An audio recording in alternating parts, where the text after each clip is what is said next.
Welcome to video 4 of the mini importation business manifesto. My name is Patrick Ogidi, and in this video we'll be looking at payment methods, the various payment methods we can use in paying our suppliers on these platforms. In paying our suppliers on the platforms we talked about in video 3, suppliers on AliExpress, suppliers on Alibaba, suppliers on 1688.com and Alibaba.cn, then Sarah Lovely Home. As a matter of fact, every other supplier out there in China or in Asia. So for AliExpress and Alibaba, I think it's very simple. You can pay with your card, the same card issued to you by your bank, attached to your savings account. The same card you use in withdrawing from ATM. So long the card has the MasterCard or the Visa sign logo on them, then you are good to go. Personally, I prefer MasterCards because Visa cards give issue. I prefer MasterCard, and if you ask for my humble opinion, I will advise you get the card from Stanbic and GTB. Stanbic since this year has become my favorite because they charge the lowest rates ever. While GTB was charging about 205 naira per dollar, Stanbic was charging about 198, 199. That's a whooping 7 naira difference. Imagine if you're buying something of up to $1,000. That's a good amount of money. So GTB has just started messing up recently. So I used to be a fan of theirs, but then I don't understand why a Nigerian bank should charge lesser than my almighty GTB. But it's fine. GTB is fine. It's fine. But Stanbic, if you yet to get an account, go to Stanbic, get an account. Savings account is fine.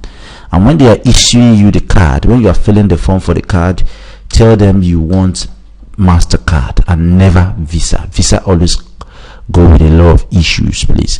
MasterCard is the best. All right. Now, some people have asked me a lot of times, since these payments we'll be making on these platforms are denominated in dollars, since they're in dollars and my card and my account are in naira, how do I reconcile the two? And I tell them that is the headache of your bank. That is why they are there. It is not actually your business. Your business is to make sure that there are enough money to cover whatever you are buying. Enough money in your account to cover whatever you are buying. If you're buying something of $100 and you notice that the exchange rate for a particular day is 199 or 200, what I advise you do is make sure you fund money more than the amount you're buying. Let's say if you're buying something of let's check the exchange rate for today. Let's say go to Google and type in dollar to naira. Just type in dollar to naira and Google it. Google will just bring out the current official CBN exchange rate for the day. Okay, and here you can see it's 199 naira, and sometimes bank might charge a little higher than this. Stanbic might charge you 199.5, GT might charge you 205 and all that. So but the official exchange rate for today from CBN should be at $199. I don't know if Stanbic, I think we should just look at Stanbic. Stanbic have something like that on their website, stanbicibtc.com. Let's see what they've got, if they've got the exchange rate on their website for today.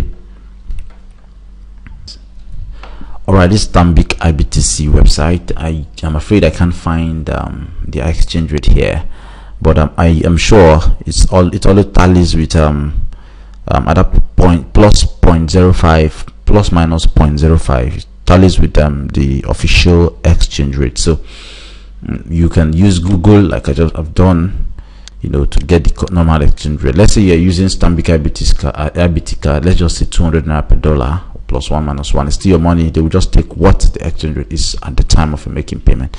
Now you're buying something of $100. That's 200 by 100. That should be about 20,000. So make sure there's 20,000 naira or 20,000 or 21,000 naira in your account. Don't be afraid.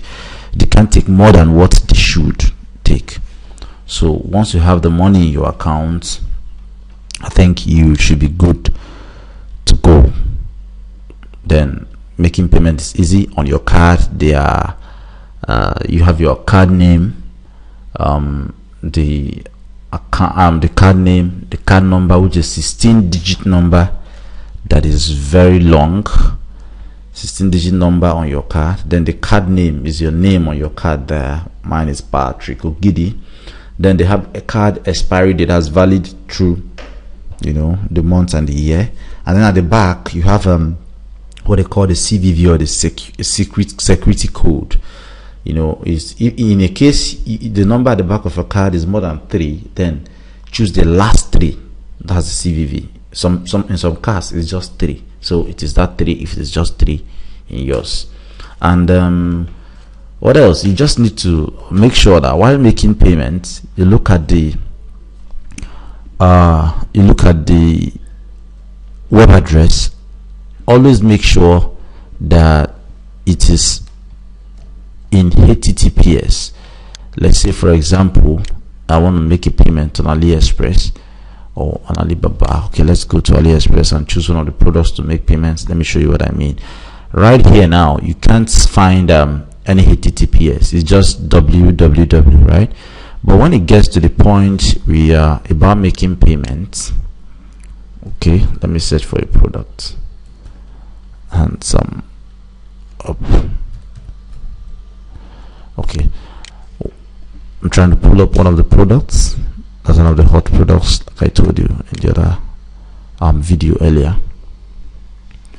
Okay, let's say I want to make payment here. Right here it's just www. Most times you won't even see the www. It means it's running an insecure server, and there's nothing wrong with that because we are not on the payment page. We're not gotten to the part where it has to do with money and all.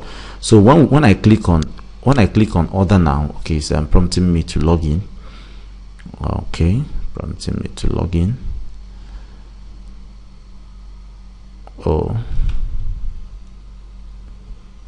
okay, I'm trying to log in now. Yeah,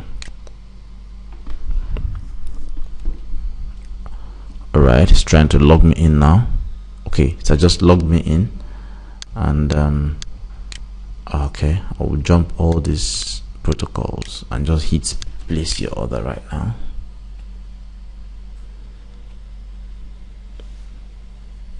Good.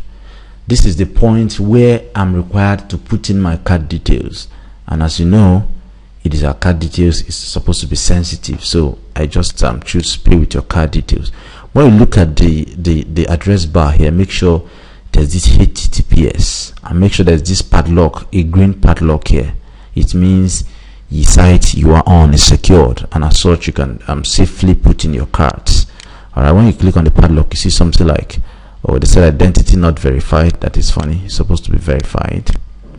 The connection cashier is encrypted with more than, okay, it has not been verified by Avast. Oh, this is for Avast, not Avast. Now we're not talking about Avast, we're talking about the general, there's no security concerns and all. Okay, now I can safely make my payment. All right, I put in the 16-digit card number here without spaces. I put in let's say my expiry date is 08/2016. I put in 16 here, put in my name here, put in my last name here, put in the 3-digit code at the back of your card and hit pay. That's it. When you do this, you are good to go. Okay, so this is just about how to make payments. MasterCard, you select the kind of card you're using, MasterCard or Visa. I told you MasterCard preferably. Then you put in the card number here and all. So that's about making payment with your card on AliExpress and Alibaba. Okay, now what if you're buying from maybe Sarah Lovely Home, or you're also buying from AliExpress, and you want to get a cheaper bargain, you know, for that, like the exchange rate at 200 naira per dollar, and you think you want to pay lesser. Okay, there's also a way out, but I must warn, this way out you don't use on your first transaction, except on a supplier you verified and you know somebody referred him to you. Okay, go and buy from this guy and buy from him. Let's say I tell you about a particular supplier that supplies them Handsome Up or something, and then you can use this method to person. But if it's you came about the person from your research and all, and that's your first time doing business with the person, and you want to pay the person through this method, it's not just advisable at the first of the first deal. Okay, let's assume you've verified the person beyond every reasonable doubt, and you want to go ahead and pay the person. What you would do is this: you ask the seller, tell him or her you want to pay through PayPal. Most times all of them use PayPal. Most times they even prefer PayPal because they get the money faster than they will get it when you pay through any of those portals. Okay, and when they agree, ask them for their PayPal email. They supply you their PayPal email, but then you guys must have arrived at a complete price. Supply your PayPal email, and then you contact these guys at Preseg. You contact Preseg of iJam Solutions. Ask him the number, his phone number, and his WhatsApp contact details on the screen. Ask him you want to buy a PayPal, PayPal phone. So he asks you the amount and all, and then you pay into his account. He send the PayPal directly to the seller and provide you details of payment, which you can then forward to the seller. I don't know if that's clear enough. And let's say, for example, the dollar exchange rate is the official dollar exchange rate is 1.99. He might even give you the PayPal at 1.80 or 1.85, thereby saving you 5 naira per dollar. That means if you are making a payment of 100 naira, you've $100, you've ended up saving 100 times 5. If you're making up to $10,000, you've ended up saving a good amount of money. Right, I use the Preseg guy, but I don't use him to pay a supplier on the first meet. I make sure that I must have paid him through the AliExpress platforms or other platforms to make sure that yes, I can trust this guy and he delivers on all his promises. Then subsequently, I want to cut down some save some money by paying through PayPal. I don't know if this is clear enough. I think it should. So that is it about paying, getting dollar at a cheap rates. What I'm guaranteeing is that whatever the dollar exchange official rate is, Preseg, if you're buying the paper from him, gives it to you at least 5 naira lesser, sometimes up to 10 naira lesser, depending on your bargaining power. So that is it. His phone number and WhatsApp details are on the screen, and then his email. You can always reach him, and he's trustworthy. For now, I think I can say that proudly. Good. Now, what happens if a transaction turns sour and you pay through the Preseg guy, iJam Solution? What happens if a transaction turns sour? I know this is a question that should be popping up on some of your heads. The thing is, don't ever allow a transaction get to that point. That is why I advise you to do all the verifications, chat with the seller, talk with them, ask every question, so that you are sure a seller would not go against their promises and claims. But in any case it happens, we pray it doesn't. This is what you can do. You contact the Preseg guy. I don't mean tomorrow after making the payment and you don't want the payment again, or you've changed your mind on the product and you want to come and use this method. He might not just agree with you. I'm talking about a situation whereby a seller, a transaction turns sour. If it turns sour, the seller, and you still have good relationship with the seller, you don't need to even talk to Preseg. The seller can issue a refund back to the PayPal account. Okay, the seller can issue a refund back to the PayPal account. But in any case, the seller is not yielding; he's becoming adamant, and he wants you to do it with some atom of force.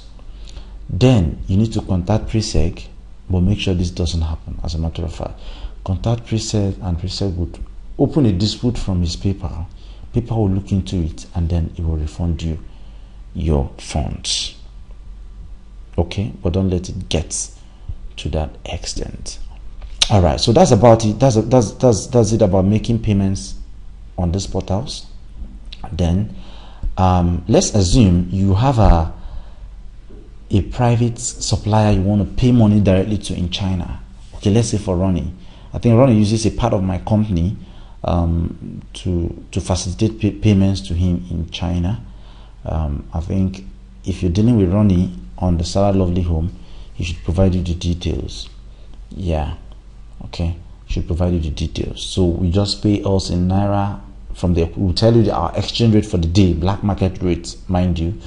You pay us in Naira plus as transfer charges and all, and then in 24 hours the money is transferred to Ronnie. So we have a way of transferring the money to Ronnie's accounts at the end of every working day in China. That same way, we can help you pay any supplier you want to pay in China. That you want to boycott let's say you have a very good, you now got the point where you have a very good relationship with the supplier, and you think you can pay the supplier directly. We can help you send. All you need to do is make the Naira equivalent into account plus the transfer charges, and then send us the phone number and the details of the supplier. We'll facilitate the payment and then get back to you. The payment gets to him within 48 hours. So that is that about making payments on this portal. There's nothing more to this. Either you pay with your card, if you're okay and cool with that, and as a matter of fact, I suggest and advise you use that method if it's the first time you are paying to the supplier. Except maybe I point you to a supplier. Okay, ask me, Mr. Pat, where can you know any supplier that I can get hand sewing machine from, or hand sew up enlargement device? I say, okay, this is my supplier. As a matter of fact, you can pay him in any way you want. Then you can use the other methods. But if you run into a supplier you want to buy from the first time, please pay with your card so that you'll be covered by the escrow on those platforms. I think that is easy enough, that is clear enough. So that's about making payments on this portal. Thank you, and see you on the next video.